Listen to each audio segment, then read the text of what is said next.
Assalamualaikum warahmatullahi wabarakatuh.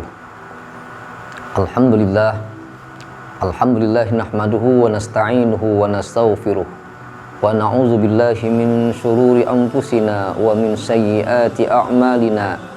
May yahdihillahu fala mudhillalah wa may yudlilhu fala hadiyalah.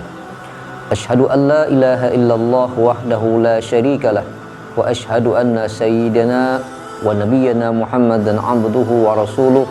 Allahumma fassalli wa sallim wa barik ala sayyidina Muhammad wa ala alihi wa sahbihi ajma'in, amma ba'd.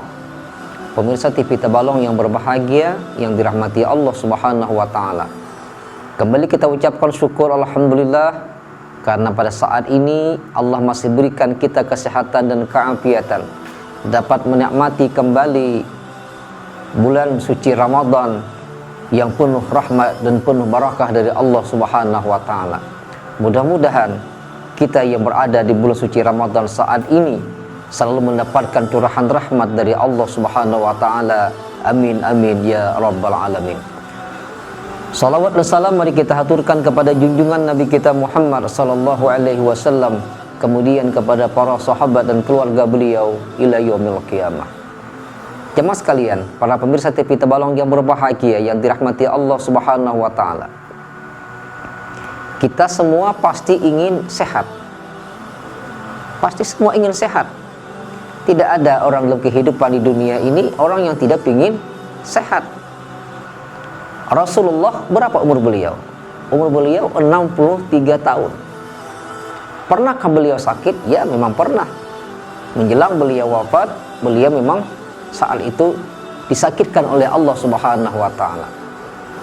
Jemaah sekalian, sekarang pertanyaannya, Rasul berumur 63 tahun, hanya beberapa kali beliau mengalami sakit.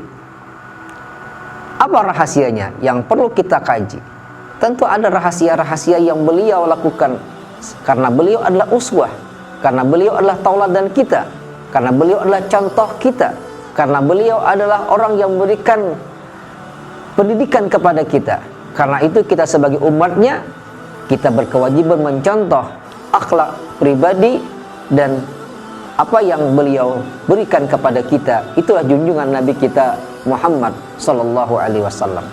Yang pertama, ini sudah kita sering sampaikan, Rasulullah itu kan sehat. Kenapa? Karena yang pertama adalah beliau makan, tapi beliau mau makan, beliau lapar baru makan, dan ketika beliau sudah kenyang, sebelum kenyang beliau sudah berhenti.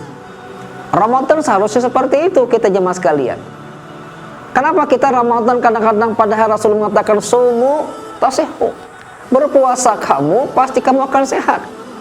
Akan tetapi di antara kita sebaliknya, ketika kita berbuka puasa, bahkan kita ada yang buka puasanya itu lebih lebih kuat makannya dibanding sebelum kita berpuasa.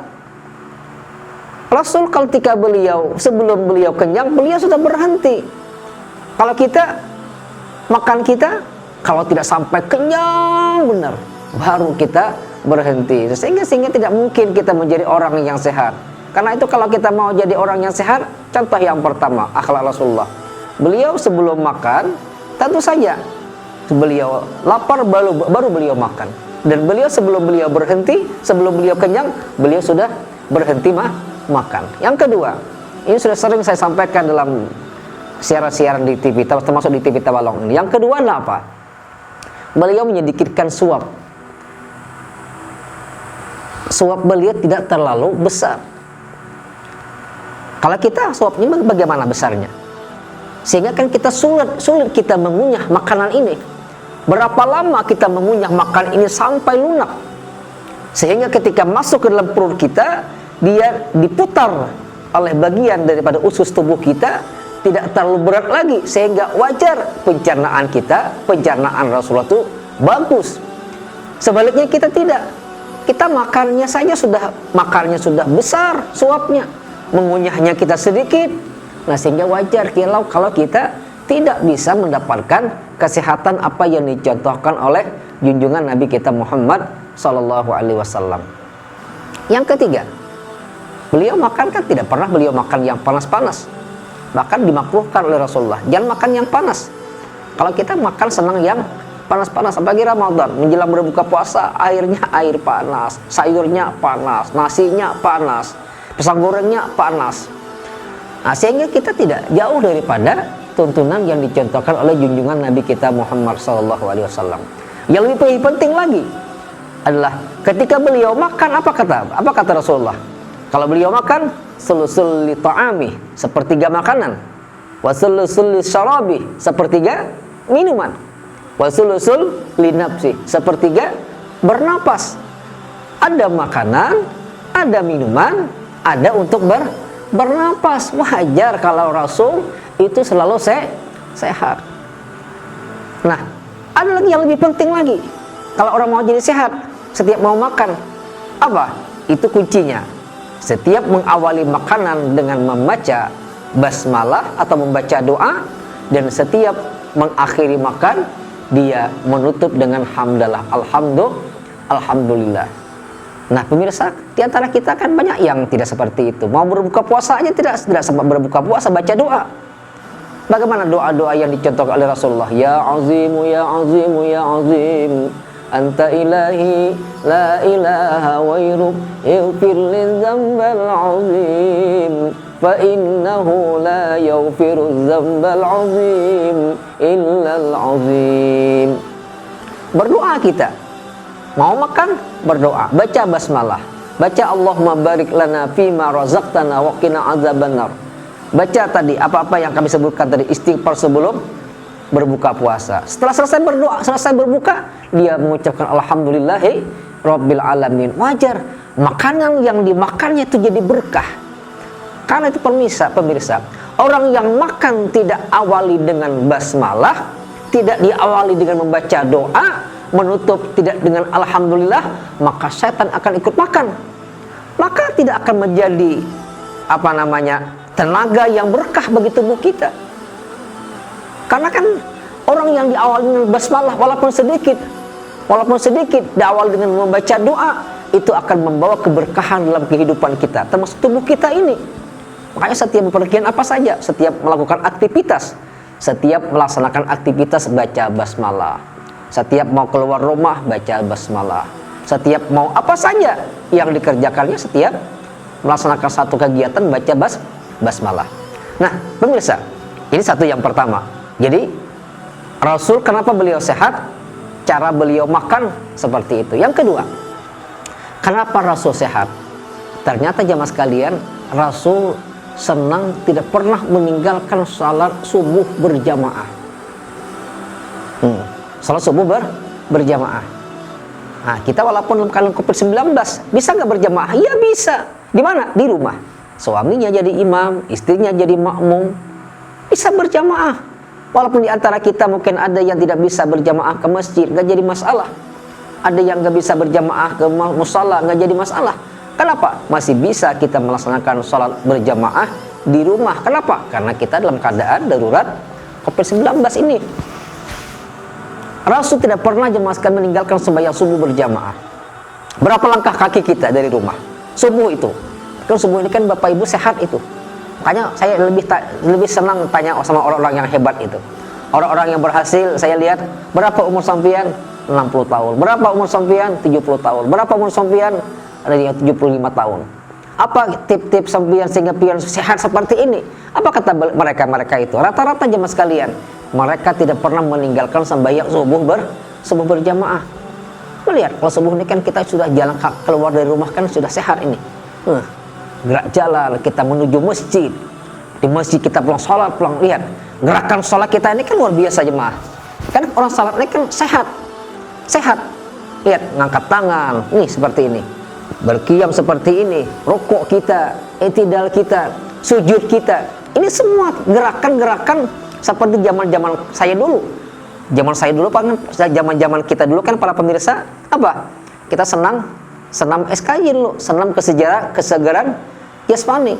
Kita dulu kan seperti ini sehat no. 1, 2, 3, 4, 5, 6, 7, 8 seperti itu kan dulu. Oh ternyata sehat. nggak perlu seperti itu. Apa itu gantinya? Bukan gantinya, salat jelas. Apalagi dikerjakan waktu subuh, udara masih sejuk, kita bangun pagi, kita berangkat ke langgar, ke masjid, musala atau di rumah, nggak jadi masalah, sehat kita. Nah, oleh karena itu para pemirsa, nih tip mau jadi orang sehat, amalkan sembahyang subuh berjamaah. Yang terakhir, jadi orang sehat jemaah sekalian, apa? Senang silaturahim. Senang silaturahim. Walaupun silaturahim kita dalam keadaan COVID-19 ini terbatas. Kita kan dilarang mudik ini. Dilarang mudik, dilarang bepergian. Para ASN juga dilarang bepergian pulang jauh. ASN ada edaran nggak boleh dia pulang kampung, dilarang. Bahkan termasuk kawan-kawan kita yang di provinsi-provinsi lain dilarang mereka mudik. Supaya apa? Aman kita daripada tertularnya virus 19 ini. Tapi nggak jadi masalah. Masih bisa kita silaturahim lewat apa? Lewat WA, lewat apa? Facebook, apa lagi? Macam-macam cara seperti ini. Ada yang telepon. Nah, tidak jadi masalah walaupun kita tidak bertemu secara face to face, tapi yakinlah kita bahwa silaturahim lewat media sekarang ini merupakan bagian daripada kita, usaha kita menjadi orang yang sehat. Wajar kata Rasulullah, man arada ayyubsatalahu fi rizqihi wa ayyun sa'alahu fi asarihi falyasir rahimah. Siapa yang mau panjang umurnya, sehat badannya, apalagi luas rezekinya. Apa itu yang pertama tadi? Falyasir rahimah, silaturahim, senang bersilaturahim. Apalagi kan silaturahim yang kita disunnahkan oleh Rasulullah apa? Berjabat tangan. Berjabat tangan kan. Ma min muslimaini yaltaqiyani fayatasabahani illa ghafarallahu ma qabla ayyatariqa. Dua orang muslim yang dia bertemu berjabat tangan, belum dia berpisah, Allah sudah ampuni dosa-dosanya. Tapi jemaah sekalian, karena ini kan kita dilarang berjabat tangan seperti ini, kecuali cuci tangan dulu. Jangan lupa para pemirsa, cuci tangan dulu. Oke, silahkan jabat tangan. Kalau enggak cuci tangan, enggak usah, cukup seperti ini saja. Yakin kita sama aja pahalanya berjabat tangan, tidak berjabat tangan. Niat kita ingin bersalam-salaman, itu sudah ma min muslimaini yaltaqiyani fayatasabahani, maka Allah ampuni dosa-dosanya sebelum kita berpisah. 3 tip ini saja yang kami sampaikan dalam kesempatan yang sangat singkat ini. Ayo para pemirsa, kalau kita mau jadi sehat, contoh akhlaknya Rasulullah, bagaimana makannya Rasulullah, bagaimana minumnya Rasulullah. Yang berikutnya adalah apa? Yang berikutnya adalah senang bersilaturahim, senang bersilaturahim. Kemudian yang berikutnya senang sembahyang subuh. Ada lagi yang keempat, yang terakhir adalah itulah berpuasa di bulan suci Ramadan ini. Mudah-mudahan para pemirsa Allah sehatkan badan kita, dan bukan hanya jasmani kita yang sehat, tapi rohani kita juga sehat. Mudah-mudahan Allah angkat penyakit ini dari kampung kita, dari kabupaten kita, bahkan negara kita ini, daripada darurat COVID-19 ini. Mudah-mudahan kita termasuk orang-orang yang amal ibadah kita di Ramadan ini diterima di sisi Allah Subhanahu wa taala. Amin ya rabbal alamin. Hadanallahu wa iyyakum ajma'in. Assalamualaikum warahmatullahi wabarakatuh.